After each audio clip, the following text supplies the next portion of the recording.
What's up, everyone? It's Russo. I hope everyone is doing well. Please follow my Instagram at RussoLifts, just in case something happens to this YouTube channel. You can follow, message, and you can watch my daily story content on Instagram. I'll see you there.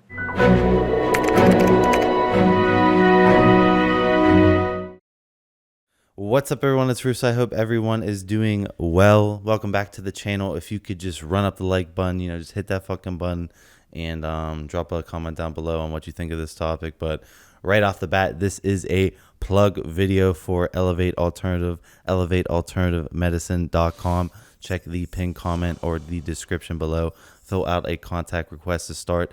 Absolutely zero money taken unless you sign up a risk-free consultation call. So going into that and just leaving that plug in there, I will relate it back later. I wanted to go into the dangers of underground steroids, just how underground steroid labs operate, how underground steroid labs are made, and just the mentality, the mindset, and also relating it to my own experience making and homebrewing steroids, and just basically everything that they can fuck up and why you shouldn't utilize TRT, HRT from an underground lab, in my opinion, right? I feel like you should either go with, elevatealternative.com, Google that, sign up. You have constant access to a medical professional at all times during Eastern Standard office hours, never have to deal with appointments or anything. Or if you want a less pricier route but a riskier route as far as the law goes, you could homebrew your own gear. So I'm going to go into the basics of homebrewing, not to a T. So just FYI, and this is from my experience, when me and my friend were in Mexico homebrewing, right? Anyways, let's go into the mentality of an underground steroid lab. So if you were to write out a business plan to do an underground steroid lab, you would come to the conclusion that this business is designed to fail. This business is designed to close because you don't want to be the lowest hanging fruit. You don't want to be the prettiest head to put on a stick. You do not want to be the biggest target. We have all seen what happened to Iron Addicts Gym in Miami, right? They were selling Trenbolone replacement therapy. Cattle. You need your cattle replacement therapy? Well, here we go. Trenbolone, doctor's note and everything, yeah. We all saw what happened when you try to be the biggest, the baddest underground steroid supplier in the domestic United States. They were raided by the DEA, taking out crazy amounts of charges, and all the people, who were affiliated with that TRT clinic, Trenbolone replacement therapy clinic, didn't really face any issues, but, just food for thought, right? That is the mentality of these guys. They are not trying to be the biggest target because everyone has seen what has happened multiple times, time after time after time. So right off the bat, they're designed to, they'll pop off, right? They'll pop off. The underground lab will be like, we'll make 10% overdose product. They make a name for themselves. They get in the, underground bodybuilding forums. They get on Reddit. They have 10% overdose product. Orders start coming in, reoccurring orders start coming in. And, they're growing. As they're getting bigger, they're like, okay, we're getting way more heat. We don't want to be the biggest name in the game. They will start underdosing their product, maximizing their profitability, and they will start underdosing their product, which will lead to them slowly fizzling out of that brand. And then they will take, their email list. They will take their closest clients, and they will open up a new lab under a different name. Same people, but they're now the quote-unquote smaller fish, and they can fly low under the radar forever. So right off the bat, they don't really have the mentality of like, oh, this brand needs to maintain its brand reputation forever. No, these businesses, like I said, if you would make a business plan, are designed to fail. So they are designed to be closed down. They are designed to start over, start with a fresh slate just with their old clients, and continue moving forward. But that's just like the mentality of an underground lab guy. Like they're not, they're not thinking with business moral ethics or nothing about quality control because they know their name's not going to be around forever, and that they're either going to start up another underground lab or get out of the game and do some sort of other hustle. So moving forward into why I personally got into home brewing. So if you guys don't remember, I did my first testosterone cycle, completely vlog documented it on YouTube. There was a shit ton of pressure on me during these vlog episodes to obviously blow the fuck up and make a bunch of results. And I was recommended this underground lab in my local gym. Like, order from them. I've been getting my shit from them forever. They're legit, blah, blah, blah. You know, I go, I place an order, I get my testosterone, and it's underdosed in bunk. And the thing is that I had an infection every third injection. I would get, you know, massive red lumps and horrible infections. And yeah, you know, that really bummed me, and it put a ton of heat on me as far as my YouTube channel goes, because I wasn't getting the results that everyone thought I was going to get on my first test cycle. And it turns out that the channel, like, it's on, these videos are on the channel right now. It was pretty much completely bunk. I think the Sustanon they gave me was relatively real, but the testosterone and enthate was giving me horrendous infections, like almost to the verge of cellulitis a couple times. And I was a dumbass. I thought, like, oh, this must be like really good shit since it's like bubbling up. There must be a ton of milligrams in there. Like, that was my dumbass brain mentality back then, where I'm just giving myself infections every week like an idiot. Anyways, moving forward, right? I didn't want these same mistakes to be repeated. I was so angry when I figured out how bunk that testosterone was. I think realistically, 3 cc's of this testosterone, I still have 1 vial left of this test, by the way. 3 cc's of this testosterone and enthate probably equals 200 milligrams, like TRT. So right off the bat, you know, I was dealing with that type of bullshit. So next, you know, cycle comes along and I'm like, oh no, I'm going to be OCD, you know, researcher Russo. I'm going to learn everything that goes into making your own steroids, home brewing, formulation of steroids, and learn all this shit myself, so I do not repeat these same mistakes. And that's what got me into home brewing. And this is what gave me, you know, the much greater insight of all the shit that the underground labs can skip over, all the stuff that they can fuck up, and just in general what causes the side effects, infections, when it comes to how steroids are created. So right off the bat, you know, went in Mexico with a friend, and, you know, we decided that we didn't want the bunk underground shit anymore. And I didn't want to go around testing multiple brands. I didn't want any of that. Like I said, this was recommended to me, someone in the local gym. I just wanted to control every step of the process to know that I was getting what I paid for. So, you know, me and my friend went to Mexico. We got our raws, that was a risky process, but got the raws, we got our materials together, and we, you know, learned the ins and outs of home brewing over that day. So basically, what I want to get the point across is, it's not super technical to homebrew, but at the same time, there are certain things that can lead to higher amounts of toxicity, which I'm going to get into, specifically solvents. So solvents are used to hold the compound in the oil. So the molecular weight of testosterone is around 0.85, which requires so much solvent. The solvent that is normally utilized is called BB, aka benzobenzoate. So benzobenzoate is what holds the testosterone, stops it from crystallizing in the oil, so you don't have to constantly heat it up. If you have correctly made testosterone,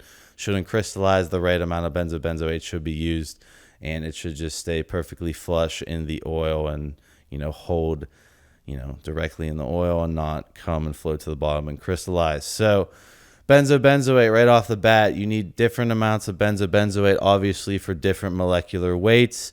Each steroid raw is a different molecular weight, so meaning right off the bat, there are tons of different recipes for different compounds. And the rule of thumb with benzobenzoate is you want to use as little as possible, because with these underground steroids, with steroids in general, it's not really normally the steroids causing a lot of the toxicity side effects. It's actually the solvents and the sterility methods, aka benzo alcohol.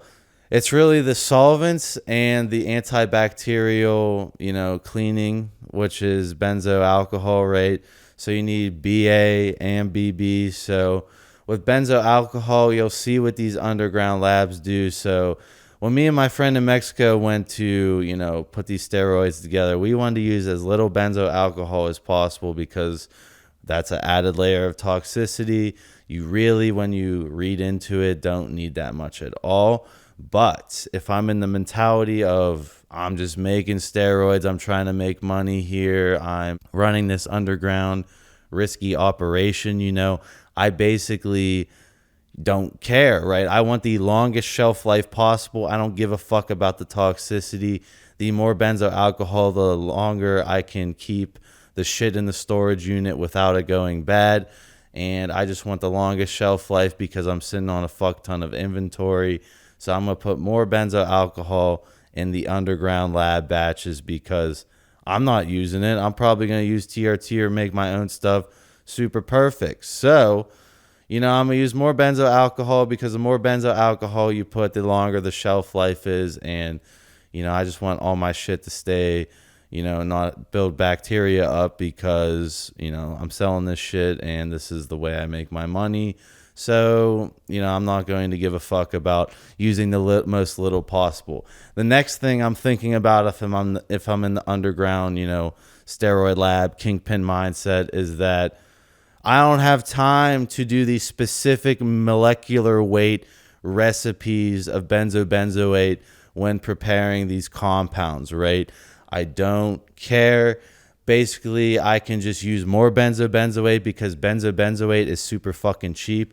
I'll just use more than's needed and just make sure all that shit holds because I don't want to get the customer complaints like, oh, it's crystallized. What do I do? Oh my God. When you just can heat it up on the stove, I don't want to get any of those. So I'm going to just add in more toxicity by using more benzoate than needed and just make sure all my compounds holding my oils fine and not really give a fuck that I just added way more toxicity to all my customers' gear. So right off the bat, right, each raw compound you use the least amount of benzoate possible to get it to hold in the oil. Underground lab guys not going to care making multiple compounds at the same time, making, all these compounds have different molecular weights, which will require different amounts of benzoate. Benzoate is extremely inexpensive, and it is just more like rule of thumb, just fuck it. Just use more than it's needed. And then with the benzo alcohol, which is the other layer of toxicity added when it comes to formulation of steroids, just fuck it. Fuck it. Just add more of it in there. I want the shelf life to be as long as possible.